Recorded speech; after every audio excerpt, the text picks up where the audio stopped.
Hello, my name is Van Campbell, and I'm the Director of Sales for Kenny's Farmhouse Cheese. That means I handle the majority of the sales, marketing, and logistics.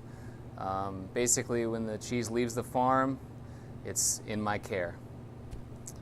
And I can tell you a little bit about the process of cheese making and how that happens on our farm here. We're in Barron County, Kentucky. We're on about 300 acres. Right now we're milking about 120 to 140 cows.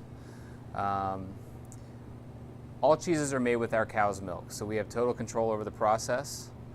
Our herd is made up of mostly Holstein cows.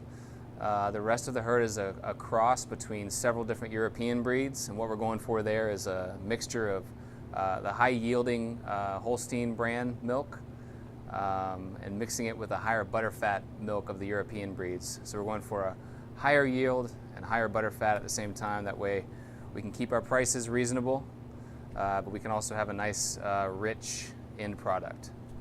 Like I said, it all starts on the farm. The cows get milked twice a day. The milk gets pumped generally directly into our creamery, straight into the vat where it is going to be made into cheese. The cheese making process, very simply, we add a little bit of culture, which is sort of a predestination point for what the end result of the cheese is going to be. So if we're making a cheddar, we're using a cheddar culture, and so on. After culture, the next thing is rennet, which is added to the milk, and that's a natural coagulant.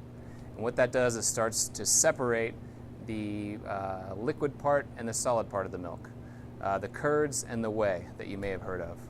At that point, it's all about getting the pH balance right in the vat, and when that hits the exact number, which our cheesemakers know, that's when it's time to drain as much moisture as possible. So we're draining the vat, we're cutting the curd, which is the essential process of expelling more moisture and starting to give the cheese the structure that it's going to finally have.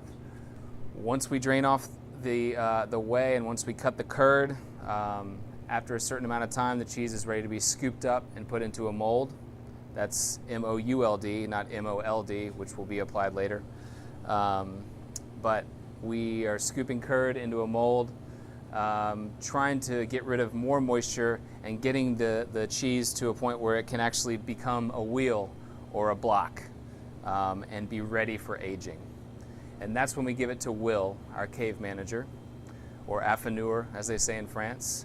And Will's job is to carry the cheese from a solid form, so when it's solid enough to be turned into a wheel or a block, to get it ready for market, basically.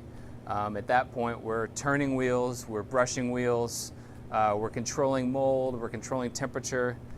We have 3 separate aging caves.